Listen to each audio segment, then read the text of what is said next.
Hello friends, कैसे हैं आप सब।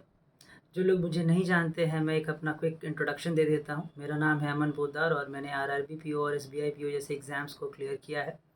लास्ट ईयर मैंने आरबीआई ग्रेड बी का इंटरव्यू दिया था, बट सैडली मेरा फाइनल सिलेक्शन नहीं हो पाया था। अब आते हैं इस वीडियो पे। जैसा कि आप सब जानते हैं, आज 28 तारीख है और अब से सिर्फ 10 दिन बचे हैं आरबीआई ग्रेड बी प्रीलिम्स 2023 में।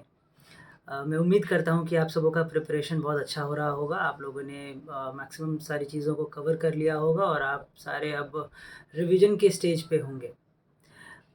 इस वीडियो को बनाने का मकसद ये है कि मैं आप लोगों से बता पाऊँ कि इन 10 दिन में क्या चीज़ें आपके लिए सबसे ज़्यादा बेनिफिशियल होंगी, और अगर आपका प्रिपरेशन कुछ अधूरा है या कुछ चीज़ें छूटी हुई हैं, तो उनको कैसे सबसे अच्छे से कवर करना है।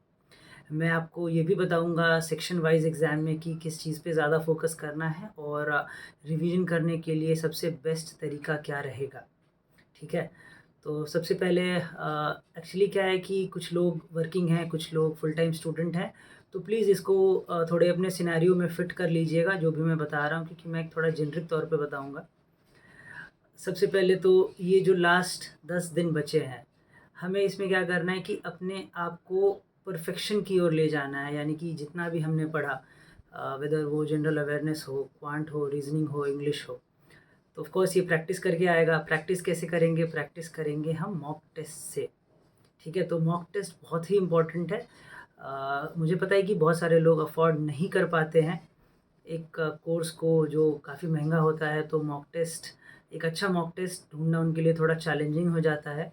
बट फिर भी आपके पास जो भी ऑप्शन हो, अगर आप फुल मॉक टेस्ट ना दे पाए, तो कहीं से एमसीक्यू के क्विज़ हो गए या फिर ऐसी कुछ भी चीज़ें आपके पास हो, ठीक है? जिससे आप एमसीक्यू बेस्ड क्वेश्चन जैसे कि एग्ज़ाम के फॉर्मेट में पूछा जाता है, आप वो सॉल्व करें, तो ये आपके लिए बहुत हेल्पफुल होगा। जिनके पास है मॉक टेस्ट, जिन्होंने कोर्स ले रखा है, पेड कोर्स, वो बिल्कुल इस चीज़ को यूज़ करें और लास्ट 10 दिन में कोशिश करें कि एटलीस्ट 5 या 6 मॉक टेस्ट आप ज़रूर दें, ठीक है? अब मैंने बात की मॉक टेस्ट की, बट कुछ लोग ऐसे भी होंगे जिनका प्रिपरेशन अभी पूरा नहीं हुआ होगा, जिनका करंट अफेयर्स या फिर स्पेसिफिक फाइनेंशियल न्यूज़ या फिर पीआईबी से रिलेटेड न्यूज़, स्कीम्स या ऐसी कुछ भी चीज़ें मतलब बच रही होंगी, उनका प्रिपरेशन पूरा नहीं हुआ होगा। तो हमेशा याद रखिए, ज़्यादा इम्पोर्टेंट है चीज़ों को पढ़ना। Mock test is very important, but अगर आप चीज़ों को जब तक पढ़ेंगे ही नहीं, करंट अफेयर्स आप करेंगे ही नहीं, मॉक टेस्ट देके कोई फ़ायदा नहीं होगा। तो उस केस में जो ऐसे स्टूडेंट्स हैं जो वर्किंग हैं या फिर मे बी किसी भी कारण से उनका करंट अफेयर्स का मेजर पार्ट छूट रहा है, तो please please focus on covering them. Focus आप इस चीज़ पे रखें कि वो एक, या आप उसको कवर तो कर ही लें, साथ में आप उसको रिवाइज़ कर लें मल्टीपल टाइम्स। एटलीस्ट एक बार तो रिवाइज़ करें ही करें, क्योंकि आरबीआई में, जैसा कि आप लोग जानते हैं या अगर नहीं जानते हैं तो मैं बता दूँ, कि जो भी जनरल अवेयरनेस का सेक्शन है उसमें बहुत माइन्यूट डिटेल्स के साथ क्वेश्चन पूछे जाते हैं। 2019 का पेपर था जब डायरेक्ट वन लाइनर्स पूछे गए थे और उस टाइम पे कट ऑफ गया था 121 मार्क्स जनरल कैटेगरी का। बट उसके बाद से 2 साल से आप देख रहे हैं कि 63 या 66 ऐसा कट ऑफ जा रहा है। This is because questions are challenging, be it general awareness, be it quant, reasoning and English. Easy paper नहीं आता है, बट आपको क्या है कि न्यूट्रल माइंडसेट से जाना है। क्या पता इस बार ईज़ी पेपर आ भी सकता है। तो वहाँ जाके आपको असेस करना है। फिर बात वहीं पे आएगी, आप असेस कैसे करना सीखेंगे? जब तक आपने अगर बहुत सारे लेवल्स का क्वेश्चन सॉल्व नहीं किया होगा, आपने प्रैक्टिस नहीं किया होगा, आपको कैसे पता चलेगा कि डिफ़िकल्ट किसको कहते हैं, मीडियम किसको कहते हैं और ईज़ी किसको कहते हैं? तो प्लीज़ प्रैक्टिस अ लॉट। मैंने मल्टीपल टाइम्स कहा ये, इस पे आप ध्यान रखिए। अब मैं ब्रेक डाउन करके बताता हूँ, क्यूआरई के बारे में मैं बाद में बात करूँगा, पहले मैं शुरू करता हूँ जनरल अवेयरनेस से। ये सेक्शन है जो 80 मार्क्स कैरी करता है। बट आपको मैं बताऊँ, एक अपना माइंडसेट, मैंने लास्ट ईयर जब पेपर दिया था, मुझे पता था कि अगर डिफ़िकल्टी लेवल वही है तो मोर और लेस कट ऑफ भी वही होगा, 70 के आसपास।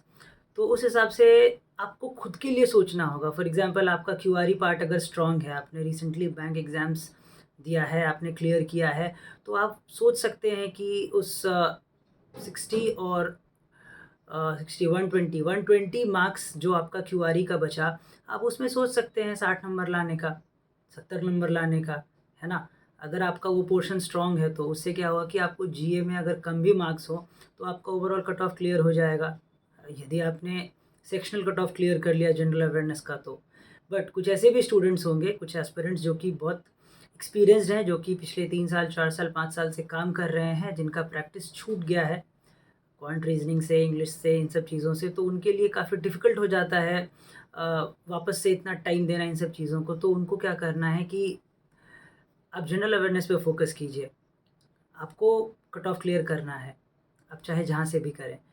तो जनरल अवेयरनेस में सबसे इम्पोर्टेंट क्या हो जाता है जो कि स्पेसिफिकली मेंशन्ड है, अगर आप सिलेबस को देखेंगे आप आरबीआई के ऑफिशियल नोटिफिकेशन में, तो वहाँ पे उन्होंने लिख रखा है बिल्कुल एक्सप्लिसिटली कि जो भी फाइनेंशियल न्यूज़ है related to banking and economy वो प्रायर इम्पोर्टेंस के हैं, सबसे ज़्यादा इम्पोर्टेंस है उन चीज़ों का। तो आप सबसे पहले फ़ोकस उन्हीं को दीजिए जब आप पढ़ रहे हैं या आप रिवाइज़ कर रहे हैं तब।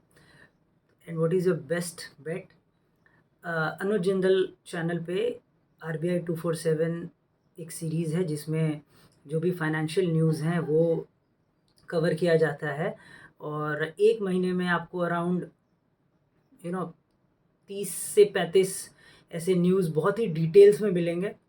आप अगर उनके चैनल पे जाएँगे, अगर आपको वीडियो देखना पसंद है तो आप वीडियो देख के पढ़ सकते हैं, रिवाइज़ कर सकते हैं। अगर आपको पीडीएफ से पढ़ना पसंद है अपनी स्पीड के हिसाब से, तो आप उनके टेलीग्राम चैनल पे जाके सारे पीडीएफ मंथ वाइज़ तो एक्चुअली उनके पेड कोर्स में है, आप उनके पीडीएफ जो सेशन वाइज़ है उसको डाउनलोड करके एक साथ कंपाइल कर सकते हैं। तो that would be your best bet, क्योंकि उसमें अगर आपने उसको पढ़ लिया, उसको रिवाइज़ कर लिया, तो बी श्योर कि अगर कोई भी क्वेश्चन आया तो आपका कोई भी डिटेल या कुछ भी डेटा उसमें से मिस नहीं होगा, क्योंकि बहुत ही कॉम्प्रिहेंसिव कवरेज है उनका। वैसे ही एक और सीरीज़ आता है अनुज जिंदल का ही, पीआईबी 247, ओके, जिसमें कि पीआईबी न्यूज़ कवर किया जाता है। तो अगर आपके पास, अगर आपने कर भी रखा है और अगर आपको ये कन्वीनिएंट लग रहा है कि आप वीडियो के थ्रू रिवाइज़ कर सकते हैं, तो आप आराम से 1.5x या 2x जो भी आपके लिए बढ़िया हो, आप उतने पे उस वीडियो को देख सकते हैं। उससे क्या होगा कि आपका पीआईबी का पार्ट और जो फाइनेंशियल न्यूज़ का स्पेसिफिक पार्ट है वो कंप्लीट हो जाएगा। And believe me, these two are the most important parts. अगर आप देखें, अगर आप एक अज़्यूम करें, एक रफ़ आइडिया लें कि कितने क्वेश्चन इस पार्ट से पूछे जाते हैं, तो 80 में से 50 क्वेश्चन आपको इसमें से मिलेंगे। जो स्पेसिफिक बैंकिंग, फाइनेंशियल या इकोनॉमी का न्यूज़ और पीआईबी से रिलेटेड जो भी क्वेश्चन्स होते हैं, अगर आपने ये अच्छे से कवर कर लिया तो 50 मार्क्स कवर्ड हैं। बाकी उसके बाद दूसरे सेक्शंस बचते हैं, जैसे रिपोर्ट्स और एग्रीकल्चर से रिलेटेड न्यूज़ या फिर स्टेट से रिलेटेड न्यूज़, नेशनल या इंटरनेशनल न्यूज़, ये सब। और जिन न्यूज़ का बहुत कम इम्पोर्टेंस आजकल बच गया है बैंकिंग के भी जनरल अवेयरनेस सेक्शन में, और खैर आरबीआई में तो और भी कम, वो है ऑबिचुरीज़, बुक्स, है ना, डिफेंस से रिलेटेड न्यूज़। क्योंकि मैंने 2 साल मैंने आरबीआई का प्रीलिम्स लिखा है, मैंने ऐसे क्वेश्चंस कुछ ज़्यादा देखे नहीं कि डिफेंस एक्सरसाइज से रिलेटेड पूछा हो, बुक से रिलेटेड पूछा हो, ऑबिचुरीज़ पूछा हो। अगर कुछ अपॉइंटमेंट है तो वो कोई अगर बहुत इम्पोर्टेंट है तो ही वो आपके काम का है। स्पोर्ट्स से रिलेटेड अगर कोई बहुत बहुत बड़ी बात है, अगर ऐसी कोई जीत मिली है इंडिया को जो पहली बार मिली हो, तो उससे रिलेटेड क्वेश्चंस आप एक्सपेक्ट कर सकते हैं। ऑल इन ऑल आपको समझना होगा कि क्या हॉट टॉपिक्स हैं क्वेश्चन पूछने के। 3-4 मैं ऐसे आपको नाम बता देता हूँ। If it is related to climate change, sustainable development goals, इससे रिलेटेड कुछ हो, जैसे कि मिशन लाइफ अभी रिसेंटली बहुत बहुत न्यूज़ में है। G20 से रिलेटेड कोई क्वेश्चन हो गया, बैंक कोलैप्स हुआ था, signature bank, silicon valley bank, तो इससे रिलेटेड, या रिस्क मैनेजमेंट इससे रिलेटेड। तो ऐसे क्वेश्चन जो जो बड़े न्यूज़ हैं और जो फाइनेंस, इकोनॉमी, बैंकिंग से रिलेटेड हैं, आप वैसे क्वेश्चन एक्सपेक्ट कर सकते हैं ज़्यादा। सीबीडीसी एक आरबीआई का ही इनिशिएटिव है, तो उससे रिलेटेड क्वेश्चंस आ सकता है। तो आपको जनरल अवेयरनेस अच्छे से करना है। आपने जिस भी सोर्स से पढ़ा है उसको आप मल्टीपल टाइम्स यूज़ कर लें रिवीजन के लिए। और मैंने जो 2 सोर्स बताया आप उसको यूज़ कर सकते हैं ऐड करने के लिए अपने जो ऑलरेडी आपने प्रिपेयर कर रखा है। तो ये हो गया, ठीक है। मॉक टेस्ट मैंने आपको कहा, मॉक टेस्ट अगर आप दे सकते हैं तो मॉक टेस्ट दीजिए, और एक क्लियर अंडरस्टैंडिंग लेके जाइए एग्ज़ाम में कि कैसे करना है, क्या अप्रोच क्या रहनी चाहिए। 1 मिनट में मैं समराइज़ करने की कोशिश करता हूँ सो दैट वीडियो ज़्यादा बड़ा ना हो। तो एग्ज़ाम में इट्स नॉट इम्पॉर्टेंट कि इट्स नॉट नेसेसरी एक्चुअली कि जो क्वेश्चन आपके सामने सबसे पहले स्क्रीन पे आए आपको वो बनाना ही बनाना है। There is nothing like that.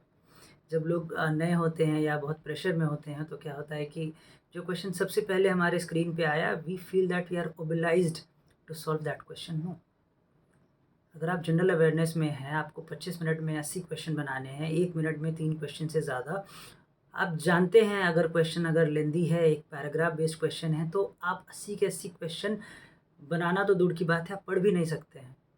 तो आपको पता होना चाहिए कि आपको कितने क्वेश्चन उसमें से एक एवरेज कितना क्वेश्चन लेके चलना है, कितना करना है। अगर आप वहाँ से 50 अटेम्प्ट कर रहे हैं, उसमें से आपके 35 प्लस सही हो रहे हैं, तो it is very good, given that आप दूसरे सेक्शंस में भी एवरेज परफॉर्म करें। वैसे ही बात आती है क्वांट की। लास्ट ईयर मैंने ये किया था कि 25 मिनट में आई गेस 30 क्वेश्चन करने होते हैं। यस, 25 मिनट में 30 क्वेश्चन।